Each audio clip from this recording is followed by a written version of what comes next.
sejam bem-vindos ao programa Saber Direito. Passaremos essa semana juntos. Meu nome é Lucília Sanches. Sou professora de Direito Administrativo em cursos preparatórios para concurso. Sou advogada na área de Direito Administrativo. Tenho enorme prazer de estar aqui com vocês hoje, ministrando o tema Lei 8.112/90. Lei de extrema importância para todos os servidores federais, para todos os operadores da área jurídica, e é um prazer hoje estar com vocês. O nosso primeiro tema da aula é a introdução da Lei 8.112, onde nós veremos aquela clássica divisão dos agentes públicos, a questão dos cargos, dos empregos, das funções. A gente vai aprender a diferenciar uma coisa da outra, a aplicabilidade prática disso, não só para aquele que está fazendo o concurso, mas para o operador do direito, para o advogado, para quem trabalha no Serviço Público Federal, ok? Vou apresentar para vocês os nossos alunos, sejam bem-vindos. É enorme prazer estar aqui, o Flávio, que é meu aluno, fiquei muito satisfeita com a sua presença, obrigada. A Claire, prazer. E o Gabriel, sejam bem-vindos, obrigada pela participação de vocês, ok? Vou informar para vocês o nosso e-mail. Nosso e-mail é saberdireito@stf.jus.br. Envie as sugestões, perguntas, dúvidas. Eu só peço que vocês identifiquem qual é o tema, identifiquem que é para mim, professora Lucília, para facilitar a questão do envio de dúvidas, a questão do envio de perguntas de vocês, ok? Então, vamos seguir o nosso tema de hoje. Sejam bem-vindos, ótimo proveito da nossa aula. E hoje a gente vai falar a respeito da introdução dessa questão dos servidores públicos. Porque quando a gente estuda a Lei 8.112 de 1990, a gente estuda especificamente o servidor público federal. Mas a gente precisa, antes de mais nada, contextualizar esse servidor. Entender onde que esse servidor se encontra em todo o quadro de pessoas físicas da administração. Por isso, agora, a gente começa introduzindo com aquela noção básica de agentes públicos, para a gente chegar até o servidor e aí entender especificamente onde se enquadra a Lei 8.112 de 1990. É preciso, portanto, que a gente comece a lembrar que nós temos na administração federal pessoas jurídicas, mas principalmente pessoas físicas. E que todas as pessoas físicas da administração federal são chamadas de agentes públicos. Seja, na verdade, administração federal, estadual ou municipal, são chamadas de agentes públicos. São, portanto, agentes públicos aquelas pessoas físicas que, de forma permanente ou transitória, com remuneração, sem remuneração, estão presentes na administração, atuando para a administração, atuando para o público em geral. Daí esse nome, agentes públicos, pessoas que atuam para o público, pessoas que atuam para a administração. Como vocês perceberam nessa ideia geral, agentes públicos é um grupo muito grande. Temos aqueles que se encontram de forma permanente, aqueles que estão de forma transitória, com remuneração, sem remuneração. Por isso a gente diz que agentes públicos é um grande grupo, é um gênero, onde nós vamos fazer algumas divisões e algumas subdivisões. Primeira divisão é a divisão em agentes políticos. Nós vamos considerar primeiro o que a gente chama de agentes políticos. Depois nós teremos a divisão em particulares em colaboração, também chamados de agentes colaboradores, e por fim, agentes administrativos ou servidores públicos, lato sensu, em sentido amplo. Antes da gente passar para essas subdivisões, é preciso que a gente tenha noção. Professora, qual a importância disso? Qual a importância de eu pegar tantas pessoas diferentes e agrupar e chamá-las de agentes públicos? Nós temos essa importância em diversos ramos do direito. Quando você vai impetrar um mandado de segurança, por exemplo, você precisa de saber se aquela pessoa é um agente público. E aí você vai identificar que ela, portanto, é uma autoridade coatora passível de um mandado de segurança.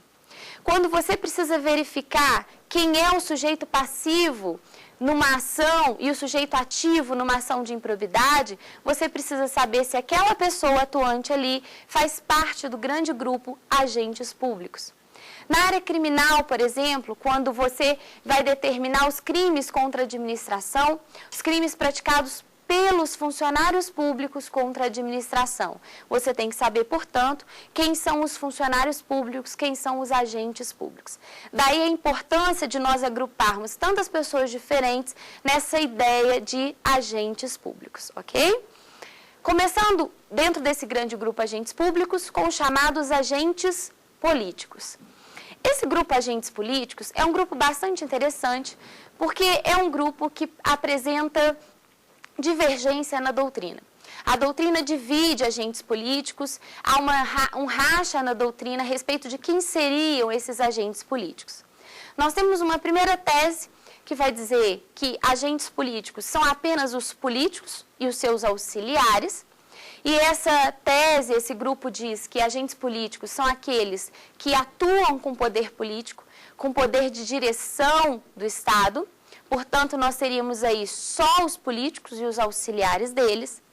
E nós temos uma segunda tese, que determina que agentes políticos não são apenas aqueles que atuam com poder político, mas também aqueles que atuam conforme a nossa Carta Política, a nossa Constituição Federal, nossa Constituição de 1988.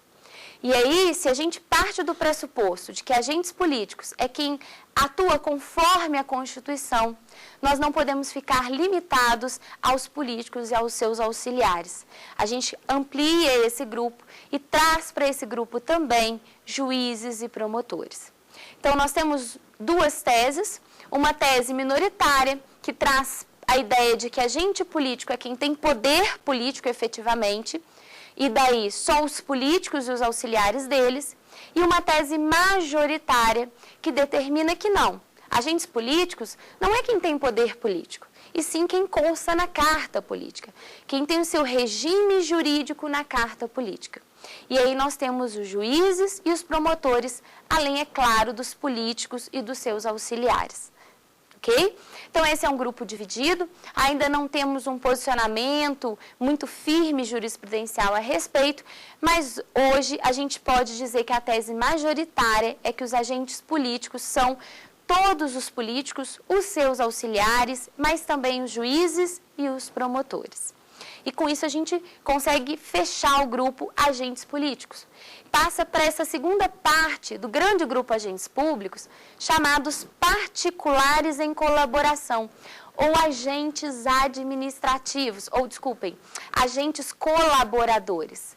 Então, esse nome particulares em colaboração, agentes colaboradores, é um nome bastante sugestivo.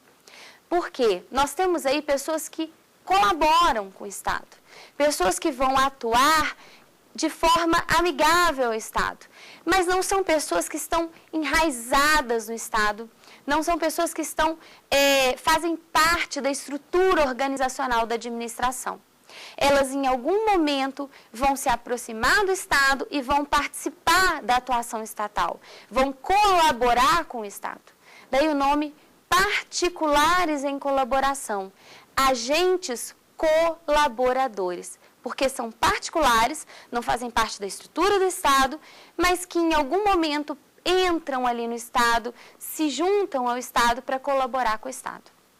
Daí, a gente perceber que é um grupo muito grande de pessoas que colaboram com o Estado, que participam, que ajudam o Estado. Nós temos pessoas que participam porque se oferecem, nós temos pessoas que participam porque são convocadas, ainda que não queiram, elas têm que participar. Nós temos pessoas que solidarizam e até mesmo pessoas que veem ali uma relação de trabalho, que contratam com o Estado e aí participam ali através de um contrato. Por isso que esse grupo, agentes colaboradores ou particulares em colaboração, é um grupo que tem uma subdivisão muito grande. Porque nós colocamos aí pessoas das mais diversas relações com o Estado. Então, a gente precisa aqui fazer outra divisão.